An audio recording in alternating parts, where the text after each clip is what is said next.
What's up, everyone, and welcome to the weekly Q&A.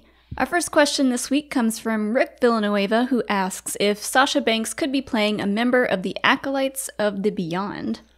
That's one I hadn't heard thrown around yet, and it's an idea that I would kind of be surprised if they went with, because it's like a book-only thing right now.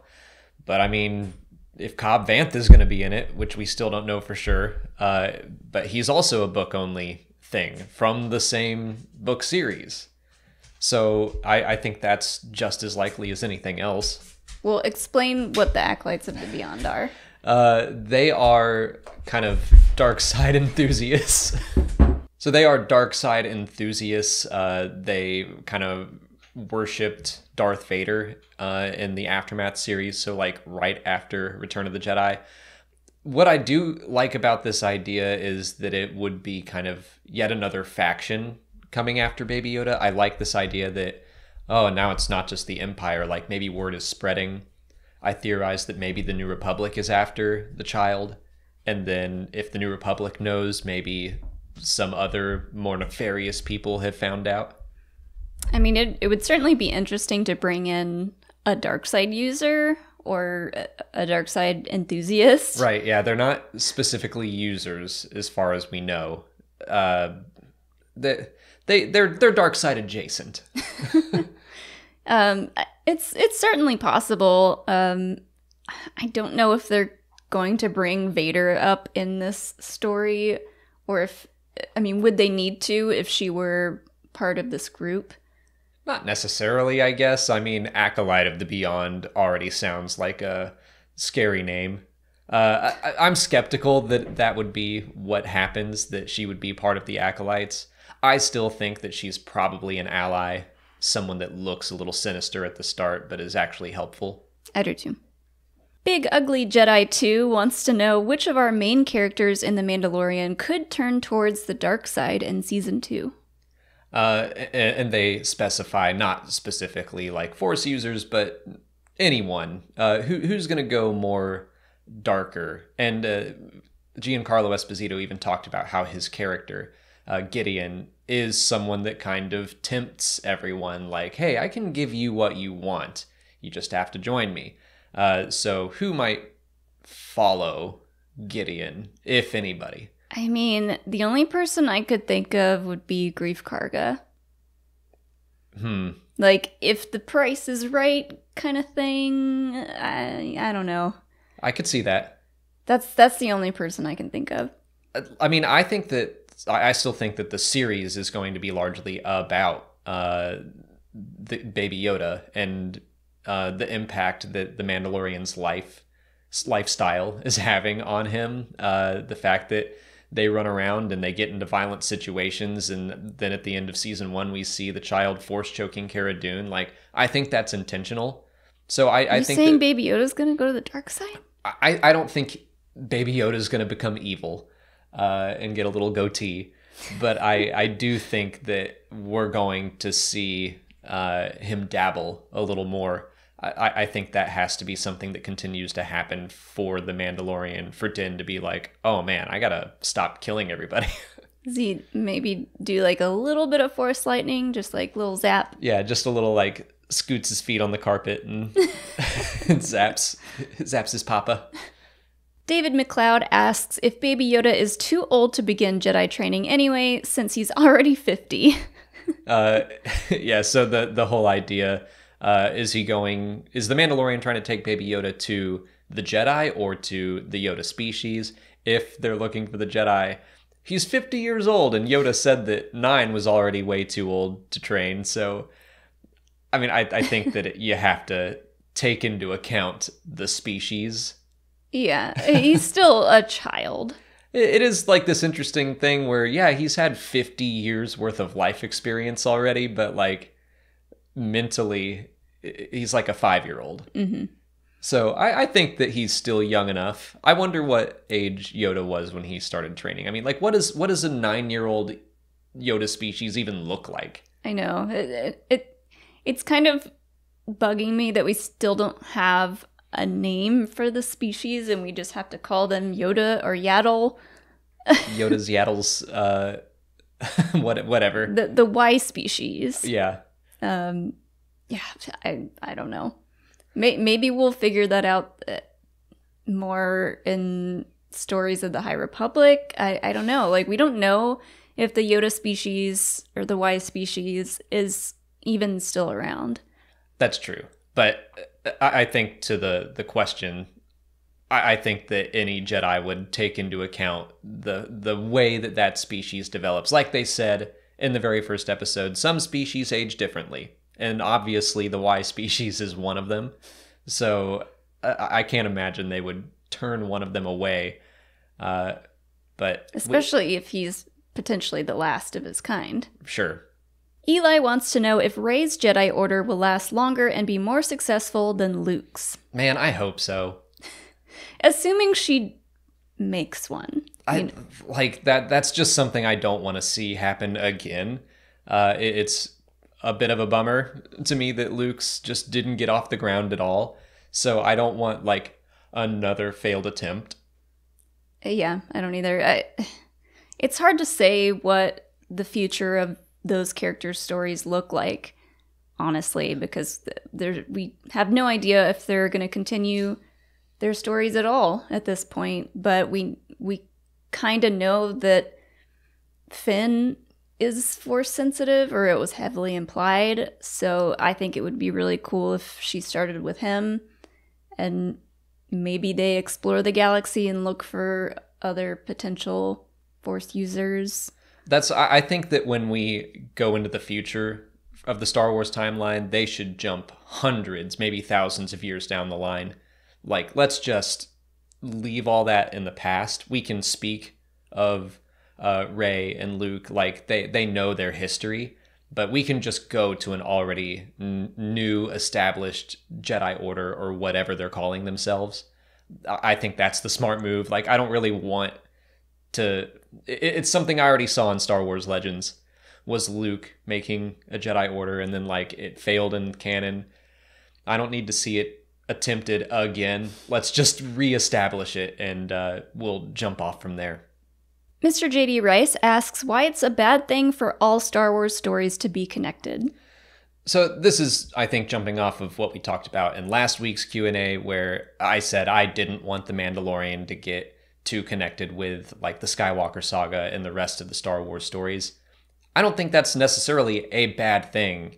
It's just my personal preference. Yeah, I mean, you could say that, if everything's connected, then things start to get a little confusing, and then you have to do certain things so that it does connect with other things, and that kind of limits your storytelling a little bit. And yeah, I don't necessarily think it's a bad thing either, but I'm interested to see future storytelling that is in no way connected to anything that we've heard of thus far. Yeah, I mean, I think maybe Mr. J.D. Rice is talking about the MCU in their question. I don't think they specifically brought it up, but that has kind of become the gold standard for these shared cinematic universes. But A, Star Wars isn't just a cinematic universe. B, I don't think it's good for every single universe, like, franchise to copy the MCU. I think DC tried it, and I think didn't do a great job. The Dark Universe tried to get off the ground and couldn't. Like, I think it's good to have more variety. And the MCU is kind of like this smaller universe. I think it works very well. But the Star Wars galaxy is massive. You can go anywhere and do anything. So the idea that we would just, like, stick with these same characters over and over and over again, it's like, that makes the galaxy feel smaller, and I like it when the galaxy feels huge. Yeah, I mean, they've done it in some books where they've really done a good job at, like, maybe one or two things connect to something that you've heard of before, but otherwise it's just a completely new and different story. And maybe it's a thing where in movies and TV, it's a big risk to do something completely disconnected, because then people are like, oh, I don't recognize anyone or anything in this so far, and so I'm out. I do think you're right there, and that's just a frustrating part of Lucasfilm being owned by Disney, and like this, obviously they're going to be financially driven, and first and foremost above being story driven, and so like that's why I think that they're like, hey, we wanted to make sure everyone knows that Yoda's in the High Republic, just throwing that out there for all of you Star Wars nerds, and like I do think that there is a bit of that, but when they take bigger risks in like the new Thrawn book, which it's a book, so it's not as big of a risk as like a film, but still that had familiar elements in it, but it made the galaxy feel so much bigger to me. Like just the way Timothy Zahn wrote about the Ascendancy, it was like, this is just, we've barely scratched the surface of what the Star Wars galaxy can be. Mm-hmm. And there's so much more out there. Not just in like planets and creatures, but also just the way people look at the Force and what the Force can be. And like that kind of stuff really excites me. Yeah, I think I'm hopeful that the High Republic stuff is very successful, because then Disney might see that and say, okay, we can dip our toes a little bit more and more outside the already known aspects of Star Wars. That's it for patron questions. If you're a patron and you didn't see your question answered here, just head over to Patreon where we left you a written response. If you're not a patron, you can learn more by following the link in the description. Just $1 a month will get you Just $1 a month will get you access to extra Star Wars Explained content like audio commentaries for the films and audio commentaries for the Clone Wars episodes. And this week's episode is Carnage of Krell. All that's available right now if you're interested. On to YouTube questions, Jedi Spartan 38 asks, if Obi-Wan had escaped the Death Star, when would he have told Luke and Leia they were related? This is another one that kind of is building off of last week's Q&A. I think he would have jumped on that pretty quick, especially if he were in the cockpit, like when they got away from the TIE fighters and... they were about to kiss. Well, like they've gotten away, and then Leia leaves, and Han is like, do you think princess and a guy like me? And Luke's like, no. I think Obi-Wan would have been like, oh, wait. Let me just tell you right now. Yeah, I agree. I think he had to have sat them both down, been like, okay, let me tell you what's up. Uh-huh. Why? Because why keep that a secret if he were still with them? Yeah, just let me rip this Band-Aid off. Stop crushing on each other. Did you already kiss? You kissed him on the cheek? That's not so bad. Like, just get that all over with. But that does kind of bring up the question, why didn't Obi-Wan bother to tell Luke ever in between all that time? Like when he was communicating as a Force ghost, or when he's like, run, Luke, run. Also, Leia's your sister. Like, use the Force, Luke. And Leia's your sister. Like, I guess you wouldn't want to get that in your head in the middle of a life or death situation, but... Yeah. I mean, and to be honest, like, at the time, they didn't know that they were going to be related. Obviously, so. Yeah. I mean, that's the real answer. But then you have to kind of wonder, like, okay, Obi-Wan, what's your game here? Yeah, it's probably just something that he wanted Luke to figure out through the Force on his own. Nick Conrad wants to know if Season 2 of The Mandalorian could end on a sadder note, like The Empire Strikes Back or Star Wars Rebels. I think that's probably likely. Yeah, I mean, IG-11 dying was pretty sad, but that wasn't really like a cliffhanger, the end kind of thing. Yeah. I think we're going to get a bigger cliffhanger. Yeah. I wonder if we're going to end Season 2 like basically the way Episode 7 of Season 1 ended, where Baby Yoda is in Imperial custody. I think we're going to end on a cliffhanger where like our heroes are split up, and indefinitely so. Yeah, I could definitely see that. I don't know if he's going to be in the Empire's hands, or maybe the finale is he gives the child up to a Jedi, maybe Ahsoka, or he finds his people and gives him up, and they kind of leave it like that. Like, Din leaves, and he's real sad, and the child is wherever he is, and he's real sad, and I'm real sad, and everybody's real sad. I hope he doesn't quickly end his mission, whether it is to get the child to the Jedi or just home, whatever it is. I hope that takes a few seasons. Yeah. But I do think that obviously the Empire is still after the child. I think that it makes sense for Chapter 2 to raise the stakes and leave us on a worse cliffhanger. Do you think that it's possible to see a big time jump? Like in between seasons 1 and 2 or 2 and 3? 2 and 3. Sure. Or maybe even for the finale of season 2, would we see a time jump? Oh, maybe. I mean, that was always when Battlestar did it at the end of their season 2. It was like kind of a big oh snap moment. Mm-hmm. So yeah, there's potential for that. Frosty Wheats asks, who would win in a game of Sabach, Lando or Thrawn? That was a fun question. I saw that and I was like, ooh, I'm definitely doing that one. So I would imagine that Lando is the better Sabach player, but I feel like Lando's also... Like, Thrawn would be able to read into Lando's strategy and playing style, basically, I think, by looking at his clothes. Like, that would be the art that he's interpreting. Mm-hmm. And I also think that Lando would have a tough time reading Thrawn and like whether he was bluffing or not. Yeah, it also like depends if Lando is cheating or not, but I feel like Thrawn could probably suss that out pretty quickly. I totally agree. I think he would take like one look at his flashy clothes and be like, okay, he's going to cheat. How's he going to do it? How am I going to out cheat him? But it's also like Sabach, there's so much in it that's out of Thrawn's control. It's still luck based. Yeah.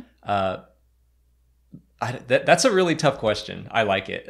I kind of... It would be fun to watch. I kind of like to think that it's the one thing Thrawn isn't good at. Mm. And he just can't figure it out. That would be fun. Like, he does need a weakness in the fact that it's just, card games. He's like, the Chiss don't play card games. Right. I mean... For a reason. Very breathy Thrawn. Timothy Zahn has always talked about how Thrawn's weakness is basically just like he's not going to lose unless things are completely out of his control, and it's like, okay, well, that's not really a weakness. It's just so I would like to see him, I think, lose something like that, but I think it would be a close game. I could see it going either way, and I just love the idea of Thrawn figuring out everything he needs to know about Lando just by looking at his clothes. Yeah. And I could see, like, if he lost one time, maybe he dedicates a lot of time to, like, perfecting the art of playing this game. It drives him insane. Yeah. It's no different from a battle, and I must master this game. When we get to see him and Ezra, they've been playing Sabach off and on this whole time, and it's all they've had to do. And Thrawn just keeps losing. Aww. Sean's Comics wants to know how many seasons we think The Mandalorian will last. That's a tough one. They're so short, the seasons, that part of me could see it going on for a long time. I mean, lots of shows hit like 100 episodes, but that would be like 12 or 13 seasons, which seems excessive. No way. I think it'll probably be closer to 5, maybe 6. I don't even know if it'll go that far. Honestly, it's hard to tell right now, but I think it depends on what characters we see pop up in season 2 and whether or not there's a time jump. How long can they really drag out the child and the fate of the child? That's true. That's a good point. Yeah. As much as I would love to see more and more of Baby Yoda, I don't want this to be drawn out too much.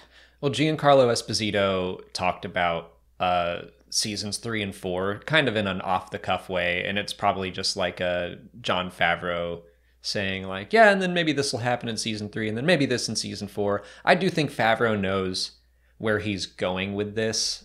I hope. I think he has a plan and probably has a kind of a set number in mind. I agree.